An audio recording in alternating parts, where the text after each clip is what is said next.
All right, so next to fair housing, my other soapbox topic always has to do with credit and credit scores, because I just feel like we won't get into my thoughts. Nonetheless, this is a great topic to merge with fair housing, because a lot of times people are like, are credit requirements legal?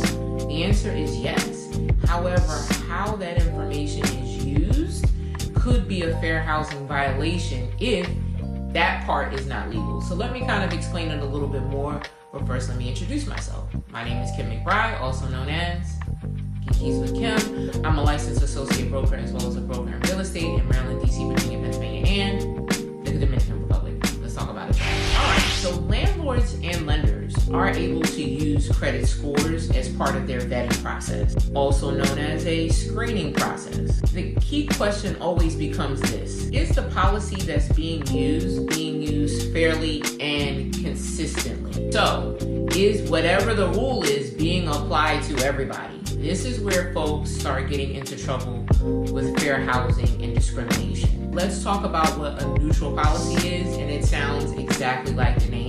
It is a standard that is the same for everyone across the board.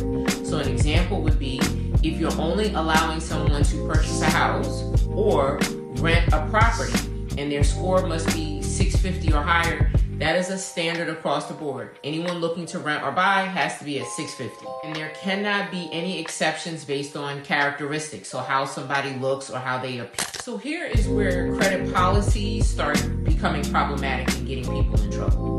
So it starts with the inconsistency in the applications of the rule.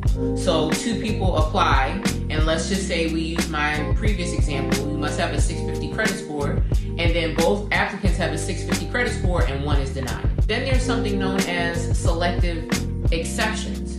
So they may say, okay, well, if you have a 650 credit score, but I will accept anyone's credit score who is under 650 if ... Can't do that. There's even the use of policies that disproportionately affect certain groups.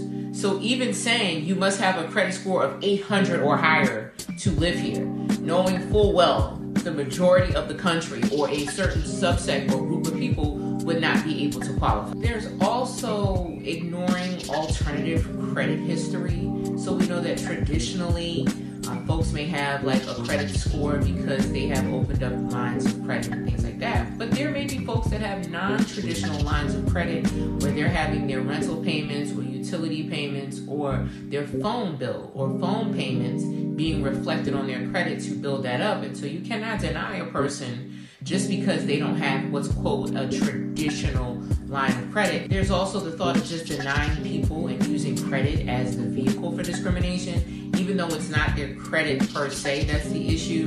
They're just denying and not really giving a reason. As real estate professionals and those of us that are in the real estate industry, we are supposed to know this information and make you all aware. So I am just doing my part in that way. But I will also tell you this is one of the reasons why I don't do rentals. I have many reasons, but at this point in time, there's so many people discriminating and it's so litigious.